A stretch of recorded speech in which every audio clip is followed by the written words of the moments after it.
when we are looking at our children or our students, we are looking for that area between what they can do and have mastery and then the outer edge of what they think they can do.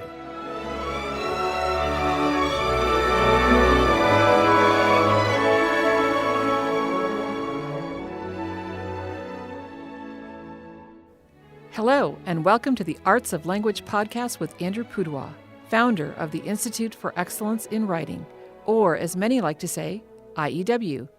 My name is Julie Walker, and I'm honored to serve Andrew and IEW as the Chief Marketing Officer.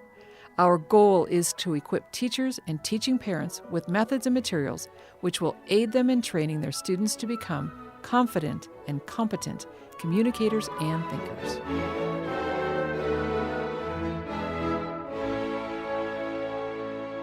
Well, listener, if you, like me, are eager to hear the next part of our talk on motivation, you have come to the right place. So last week, Andrew, you talked about the 4 forms of relevancy. And can you just name them off really quickly? Yep. And then Intrinsic relevancy, the highest and best form. Kids are just interested, and you allow them to pursue those interests as much as you can. Inspired relevancy. They are around you or someone who loves what they know and loves what they do, and that love is contagious, that it's a vicarious experience, and you may not have been interested, but because someone is and you like that person, you are now interested.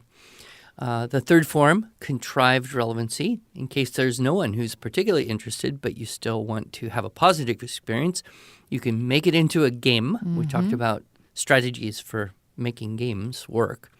And then the fourth form of last resort, enforced relevancy. Mm-hmm. Learn this or suffer. Mm-hmm. And we want to try and avoid that because the learning tends to be a bit on the superficial side when that happens. So that was part 1 of the 2 parts we have here. Okay, and so today we have the 3 laws. 3 laws. And what I've been waiting to hear, the 2 secret weapons. Of course, after today, they won't be secret anymore. No, but there's really no secrets. There's just new people. Okay.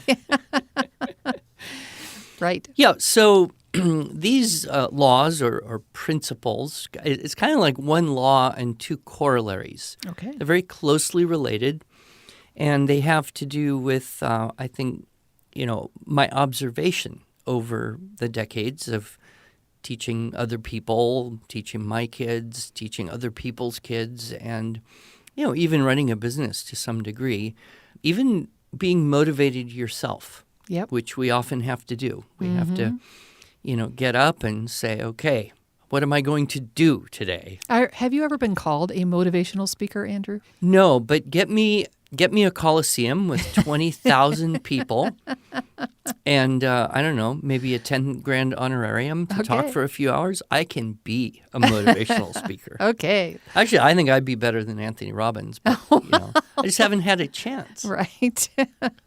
No, but we're focusing on, of course, education and teaching children. And so the 3 laws of motivation, I think, hold a key to helping us prioritize our time, curricular choices, the way that we use the curriculum and materials that we have. So we'll start with the first law, and that is that children like to do what they can do. Okay. I'm sure you've observed this. Mm-hmm. I mean, actually, as soon as you start hanging out with children, especially young ones, that's the first thing they'll tell you. Look at me. Mm-hmm. Look at what I can do. Right. Right. My granddaughter at 3 wanted, she always wanted to show me how she could leap from the couch to the coffee table, which is pretty solid, fortunately, and back and back and back and back. And she always wanted me to watch her do this. And if I looked away for even a moment, she'd, Grandpa, you're not watching, right? She wanted to show me. And she wanted to do that because she could, right? Exactly. My grandson, who's a little bit older, he'll usually start a conversation.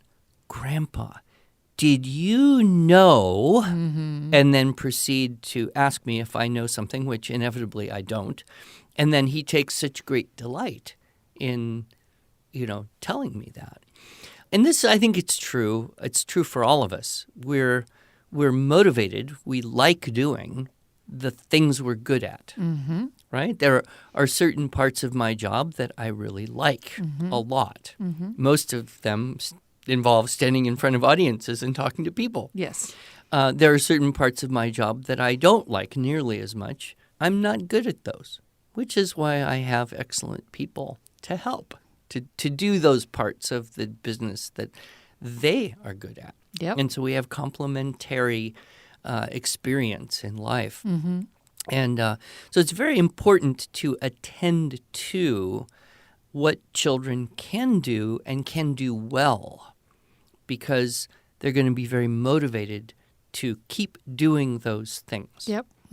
If you cook, I do cook. and I enjoy cooking, we like cooking because we think we're good at it, Yes. right? It's true. If You were we- just giving me a recipe for purple potato soup. Yes, and cheesy artichoke Yes. bake. Yeah. Yes. If we don't think Recipe we're good link at in the show notes. it, if we don't think we're good at it, we probably don't like doing that as much, right? And so in terms of developing skills, this is very, very important. And this kind of leads into a previous talk that I've done on mastery learning Right. about how, when children try something like, play the violin, which is my background, if they keep playing the pieces that they already know, then those pieces get better and smoother and more polished. And there's a great enjoyment in that part of the process. Yep. If they only try to learn new pieces and they don't continue to play the pieces they already know, and those pieces kind of slowly crumble and degrade to the point where they can't play what they used to be able to play, that's frustrating. Sure. That's demotivating. All right, so that is the first law, is that children like to do what they can do. And I think that ties into the intrinsic motivation, right? Somehow? Well, they would build, wouldn't they? If you're good at something, you like it, you do it more, you get better at it, you like it more, you want to do it more, and there's a strengthening of the intrinsic, Right. right? So yeah, there is that connection as well. I hadn't really thought of it. Well, and now I'm going to just take that one more step and talk about a book that you and I have both read, and that was Discover Your Strengths. It's the Strength Finder book, put out by some of the Gallup people. They did all these surveys of businessmen, and basically not just businessmen, but people, and came up with 30 or so strengths that people have.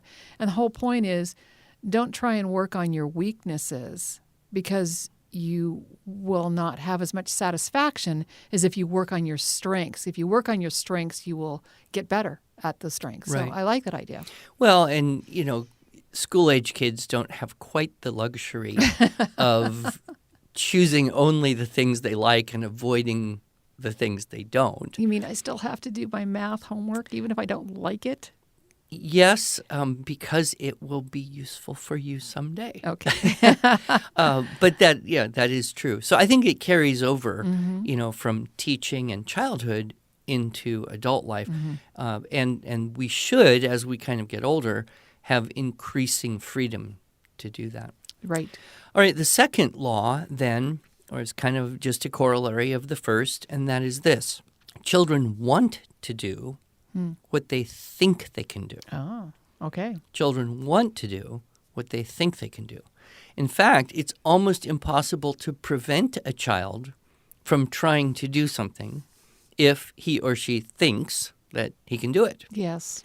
My son, for example, when he was about 10, wanted to jump off the roof of the house. Okay. Why? I had no desire whatsoever to jump off the roof of the house. Why did he want to do that? Because he had the idea that he could. So he did. And then he did it again. Successfully without breaking legs. And again. Wow. And again, until it moved from the want to into the like to category. Right. He and I just kind of tried to keep that a secret from his mother, who did not think 10-year-old boys jumping off the roof was particularly a good idea. Fortunately, this was only a one-story house. True. One-story house. But then he grew up into a teenage boy who got in for a while to parkour. Do you know what this is? Sort of. It's teenage boys basically throwing their bodies off skyscrapers and leaping great distances and trying to not get hurt. If you ever, moms out there, would like a spine-tingling experience, go watch parkour fail videos on YouTube. Yikes. How about just parkour in general? Successes. Yeah. Happy endings. Yeah. I don't think any moms really like to watch that kind of thing. Nope. But, boys in particular, have that desire to try and do what they think they can do. I think I could climb that mountain. I think I could leap from this rock to the next rock. Yep. And it doesn't ever go away. I mean, that's kind of a basic ambition. Yep. We think we can do it. We're willing to try, right? Yep. I think I could stand in front of 20,000 people and talk for 2 hours.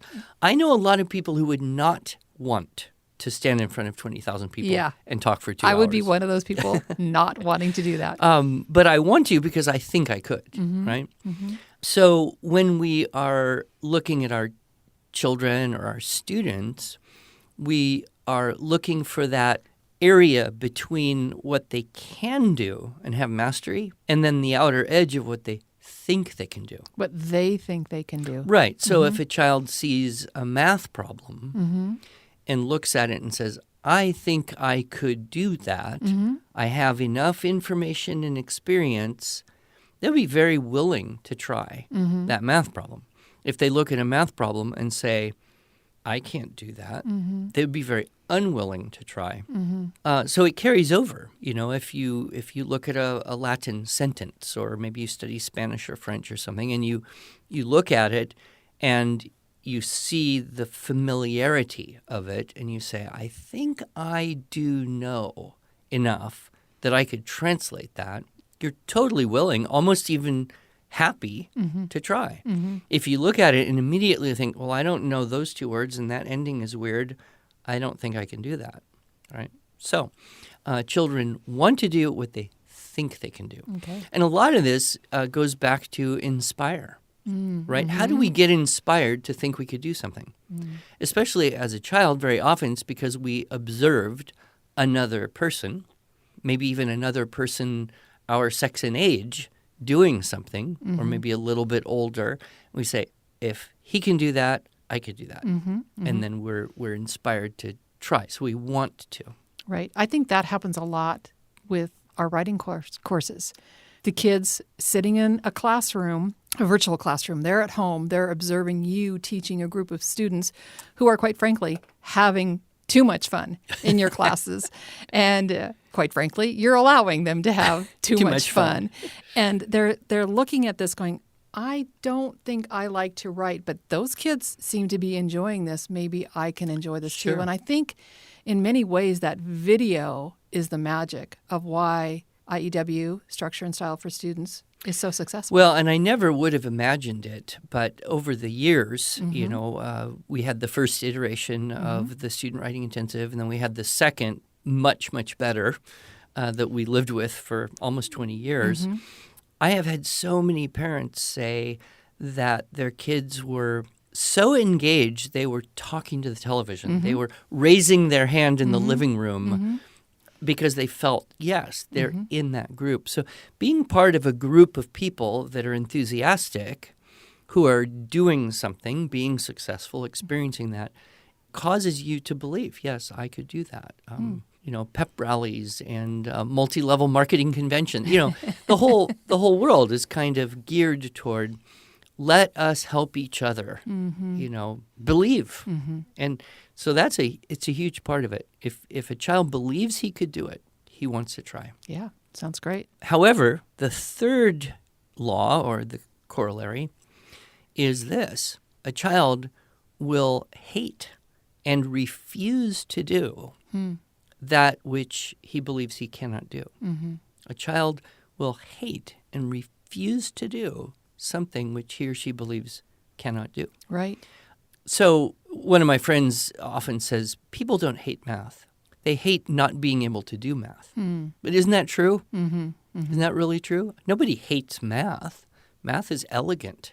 But you hate having a problem you cannot resolve. That's what gets frustrating. Now, if you get some help, and then you see how that works and you solve the problem and you try it again and maybe get a little bit of help but not quite as much and you solve the problem. And pretty soon you look at another problem just like that and you go, I know how to do this. Then you want to. But if you don't get the help and you keep getting the problem wrong and wrong and wrong and you're not understanding it and it's impacting, because what happens is when you have a little bit of failure, it may not completely defeat your willingness to try again. Right. But you hit a threshold of failure. And it could be different for different kids. Absolutely. Then you give up, right? And yes, different children are more or less resilient. So, an example in my life is snowboarding. I mean, I went snowboarding one time. Why did I go only one time? Because the one time I went was so awful, so frustrating, so overwhelmingly painful and cold and just it was a failure. It was a complete failure. My feet were tied to this thing and I couldn't make it move and I just fell on my face and fell on my back. And I tell you, one day and no success, I was done for life, right? I just, next time they said, Dad, let's go, forget it. You go to the snow, board, ski, whatever. I'll go fly somewhere and make some money and pay for your stupid trip. But I'm not getting on a snowboard ever again, and there's nothing that could make me, short of a gun to my head or a very large 5-digit number tax-free in gold bullion. Why? Because I had such a bad experience. Now, I'm not very resilient, at 50 years old. Of course, the kids, they didn't quite understand my attitude. They said to me, come on, Dad, just, try again, Once you get the hang of it, it's fun. We know you could do this if you would just try. I didn't believe them. But how often have we been on the other side of that as adults saying to a child, I know you could do this if you would just try. There is nothing more useless you could possibly say to motivate someone to try something. So it's tough because you get that kind of momentum of not feeling successful or being criticized or corrected to a point where you just say, I'm not even willing to try anymore. And that can happen. It kind of connects with one of the 4 deadly errors we talked about not too long ago, which is the deadly error of withholding help. Right. When teaching writing, if a child is just all on their own and it's sink or swim and they're not swimming and they're sinking, not helping them is not helping at all. Right? Yeah. What does work, and we have found, is give them as much help as needed, and then they start to move from I am not good at this to I'm not good to hey, I'm kind of good. I love our little promo for the SSS. Jack. That is just priceless. He's so cute. Yes. And he says, when I started this class, I wasn't very good at writing at all. But now I'm pretty good. Now I'm pretty good, yes. It's just, to me, you see the transformation of a child who is equipped with the tools, given the general as well as the individual help, and encouraged by hearing what they read, being acknowledged for having done, a good part or even one good sentence, even one great word. Yep. Right? Yep. And that shifts that attitude from I can't to I can. So we have to be very careful because one of the things I've noticed, sad but true, children will often prefer punishment than failure, right? They will often choose to refuse to do something and suffer whatever consequences you want to dole out than to do it again and feel that feeling of failure again. Those are the 3 laws. Very easy to sit around and talk about them. Yes. A little harder to implement them. Right. I would say kind of an ideal target would be to, in any given subject or skills development area, and certainly this was what I was promoting with my violin students.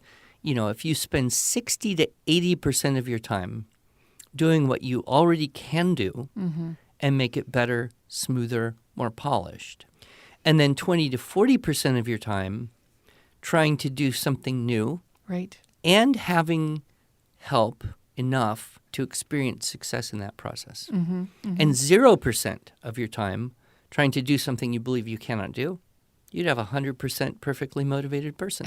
Right. But sometimes you have to do those things that you don't want to do. It's true.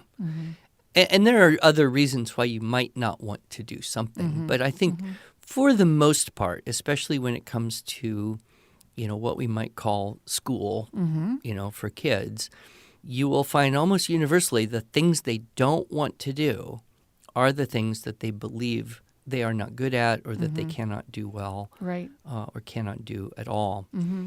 There are some things that are more of just a discipline that takes concentration. Yeah. And we could do a whole podcast on attentiveness and concentration. Unfortunately, human functions that are somewhat decreasing in the modern technology-afflicted environment. True. Yeah, it's very true. But that's a subject for a different day. Yes, it is. So in terms of using the 3 laws of motivation, spend most of your time doing something with children that they can do and help them get better, faster, smoother. A little bit less of the time, but a good amount of it, having them try to learn something new, face a challenge, and help them through. Be sure they have the tools and the support to be successful. 0% of your time asking them to do something which they believe they cannot do. And remember, your opinion is not relevant Right. to their motivation. You will have a much more motivated Yeah.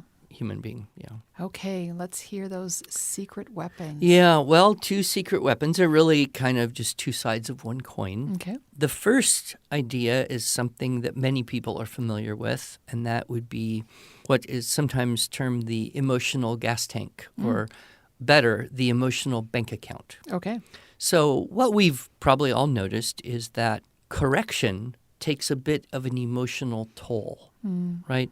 If you do something and someone has to correct you, you may understand that and even cognitively welcome the correction, but emotionally it takes a bit of a drain. And we all experience this, and children certainly experience this. And I think often, as adults, parenting or teaching children, we kind of forget that, there's a fragility in many kids. Tender hearts. Yeah, tender hearts. And one of the things, my experience in teaching violin is that the whole thing is about correction. As soon as anyone picks up a violin, they're doing everything wrong. Right. Right? It's almost a continuous process of correction and refinement. And it can become an unpleasant, emotionally draining experience very quickly if it's just, oh, that's wrong, do it this way. Oh, you got to fix that. Okay, remember, don't forget that. Oh, you forgot. Okay. And after, 5 in a row, you're just like, I'm never going to do this. I'm done. Yep.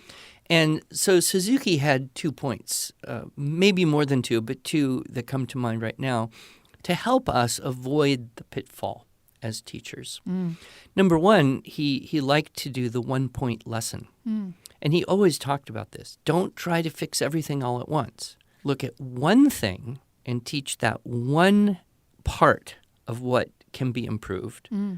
And don't worry about everything. Then, once there's progress there, go to the next thing. Okay, 1-point lesson here, and maybe for several weeks, just this one thing. And when that's improved, okay, go to the next thing.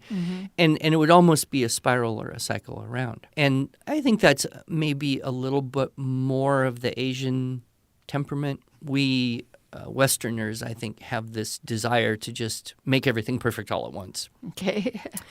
But the other thing he talked about was emotional bank account, only with a twist. Live off the interest. Oh, okay. So, the gas tank, you fill up a gas tank so that you can drain it down. Right. But a bank account, you fill it up, and if you get enough, you should theoretically be getting interest that you could withdraw, but you keep your principal.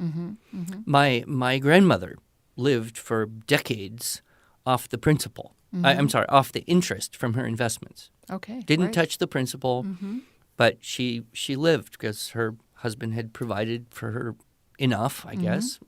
He died much younger. And so I was in Japan, and it was the Carter years. Oh, right. Right? So you could live off interest. Right. It was like 8, 9, 10% interest. Borrowing to buy a house was like 12%, Yeah. 14%. So right now people don't get the idea you could actually make money by saving it, but in the days, right?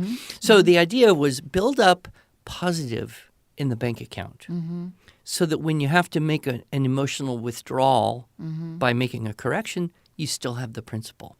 So I came back from Japan and I thought, okay, 10%, I will set a 10-to-1 ratio. Oh, okay. I will actually make an effort to say 10 positive things to a student before making the first corrective comment. And just little things like, hey, you're on time. Thanks so much for being on time.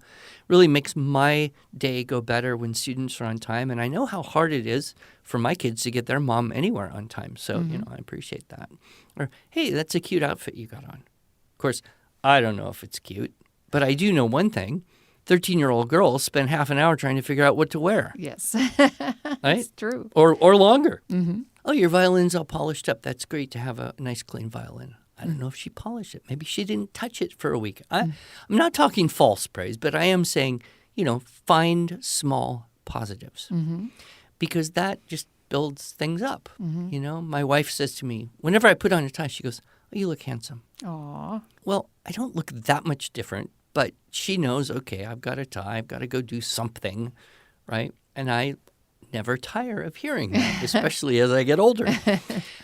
So that idea, and I used to actually count on my fingers 10 things before I would kind of start, okay, here's what we got to work on today. And I found that, carries over really quite well into all things that you're teaching with children. And I would think it carries over into, managing people as well, which you do more of than I do.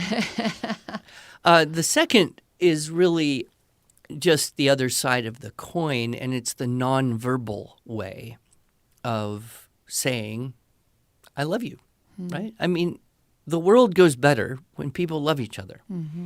But I will say, as a 30-year-old violin teacher, you don't say to a 13-year-old girl, hey, sweetie, I love you. I'm so glad you're here today. No, you find other ways.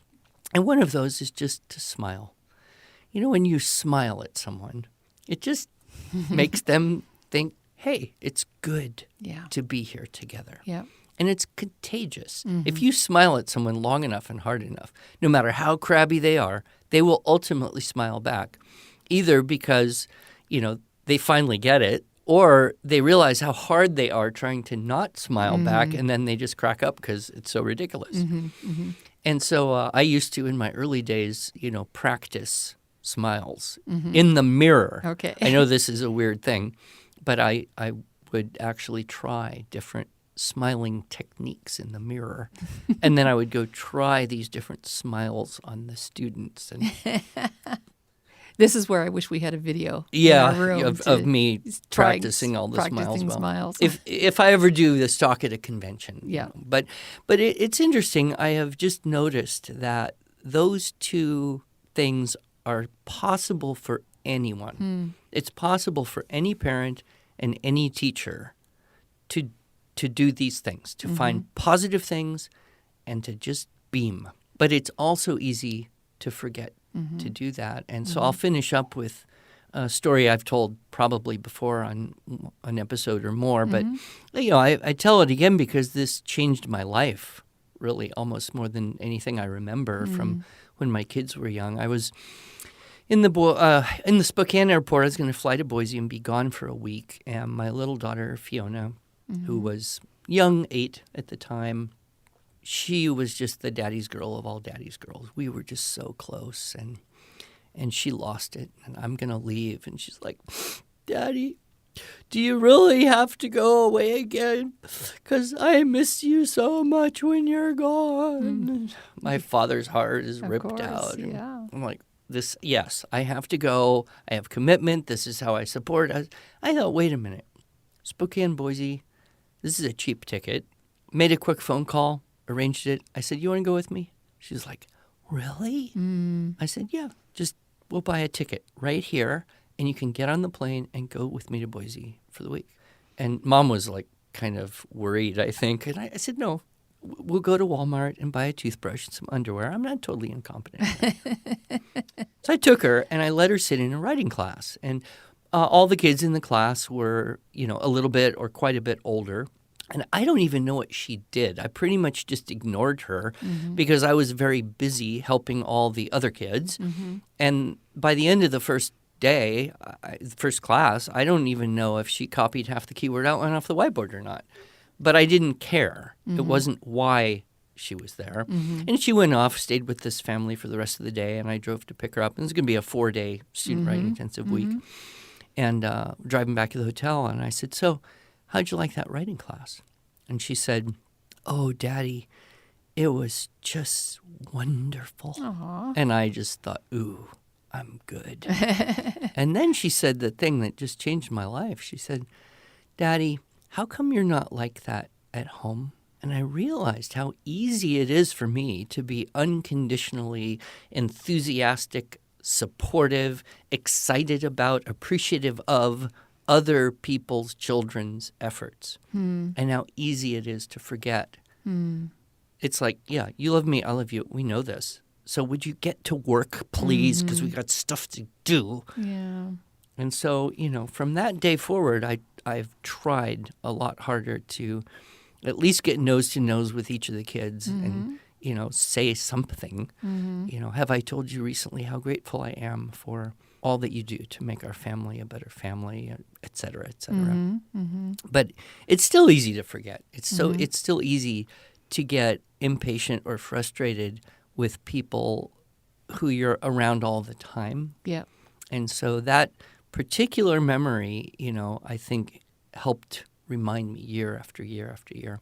Yep. Especially since I get to tell the story, yes, dozens of times every year. Yep, yep. It's a great story. Yeah. So there we have it. The 4 forms of relevancy, the 3 laws of motivation, and the 2 secret weapons. Sounds great. Thank you, Andrew, so much. This has been very helpful. Thank you.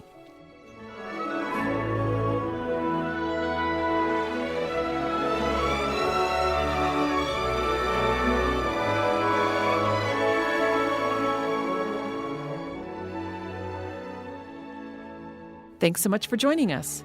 If you enjoyed this episode and want to hear more, you can subscribe to this podcast in iTunes, Google Play, or Stitcher, or just visit us each week at iew.com/podcast.